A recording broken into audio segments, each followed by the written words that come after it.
Good morning সবাইকে। কেমন আছো বন্ধুরা?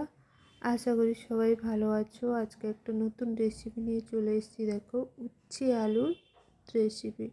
দেখো, একটা কড়াইতে আমি উচ্ছে আলু আগে থেকে কেটে রেখেছিলাম, ওটা দিয়ে দিচ্ছি। ভালো করে পরিষ্কার করে ধুয়ে কড়াইতে উচ্ছে আলু দিয়ে দিচ্ছি। তার উপরে দেখো পেঁয়াজ কুচি দিয়ে দিচ্ছি।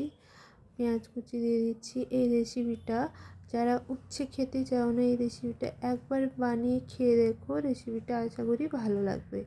রেসিপিটা মানে তেতো বেশি লাগে না, একবার বানিয়ে খেয়ে দেখো। তারপর দেখো, কাঁচা লঙ্কা আমি দিয়ে দিলাম এর উপরে।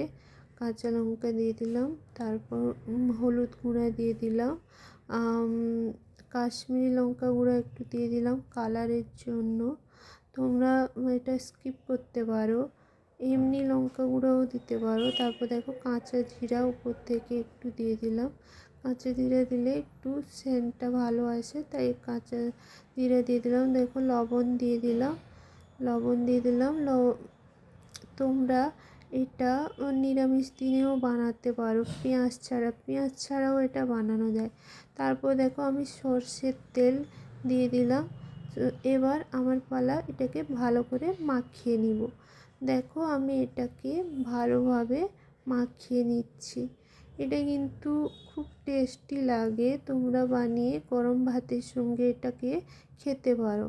এটা খুব ভালো টেস্টি লাগে, আমাকে তো খুব ভালো লাগে। আশা করি তোমাদেরকেও খুব ভালো লাগবে।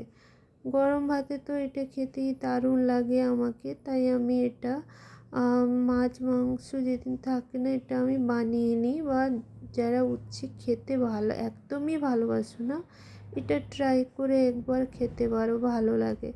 দেখো, আমি মিশ্রণটিকে ভালোভাবে মাখিয়ে নিলাম সব কিছু।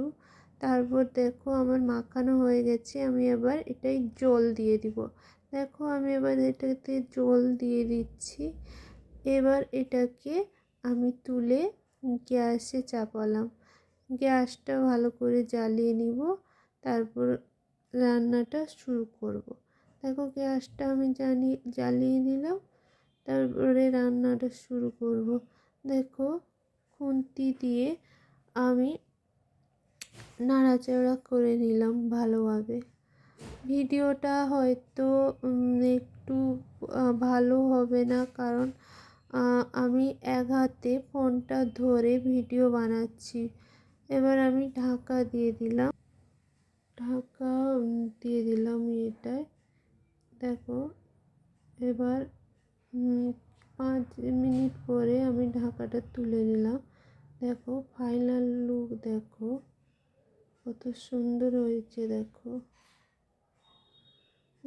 আলু উচ্ছে ভালোভাবে মিক্স হয়ে গেছে। একটু হালকা জল থাকলে একটু ভালো লাগে।